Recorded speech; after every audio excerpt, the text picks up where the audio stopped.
They were trying to basically do the same thing they did in Last Samurai. You remember the movie Last Samurai? You remember what was the gist of the movie? Just like they wanted to get rid of everybody to rule the they want to get rid of the samurai. Yeah. So, in my opinion, no Japanese person has ever confirmed this, but with the type of mind I got and the type of like nosy looking around research type shit I've been doing, and I figured out that the Yakuza are the samurai that went underground. Wow.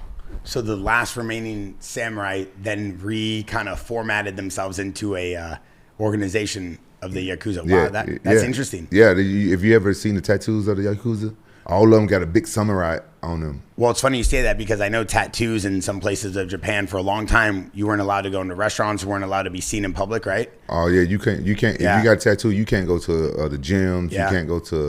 You can't go to the bath houses, which is a big part of their cultures and stuff. Yeah. And I've seen a Instagram reel one time that said that the reason why is the Japanese looked at tattoos as samurai armor, and you're the first one to ever make that connection because the armor wouldn't leave them, and they would always keep it on when they were either in battle or protecting the king. So the tattoos is a way for people to say they're always in armor. Yeah, maybe the samurais was the first ones to get tattoos over there.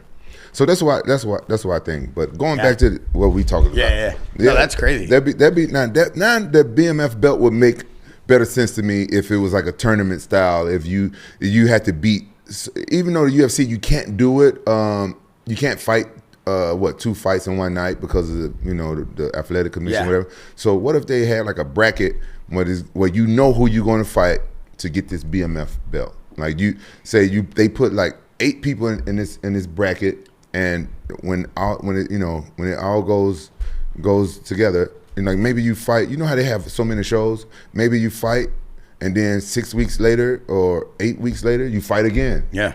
And then you get the bracket, and then the winner of this tournament gets the BMF belt. Now that belt would make sense. Who would you want to be in a bracket? You think if you had to choose 4 or 5 guys to be in this bracket for a BMF belt currently in the UFC? What weight class? Would you do any weight class? I would do that for by weight class. I would do it every weight class. Just take the top 6 guys from every weight class, throw them in a bracket, and then they win a BMF belt. Wow, that's cool. Yeah, that's like the play-in tournament for the NBA currently. They Yeah, have a mid-season play-in tournament type of thing. Then that BMF belt I would understand it more.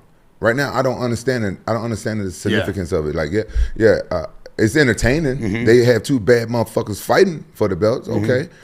But then, or maybe the BMF belt is a 1 round, 20-minute round, and then you let them just fight it that night. See, that's where you get into like the rules and the commission and shit like that.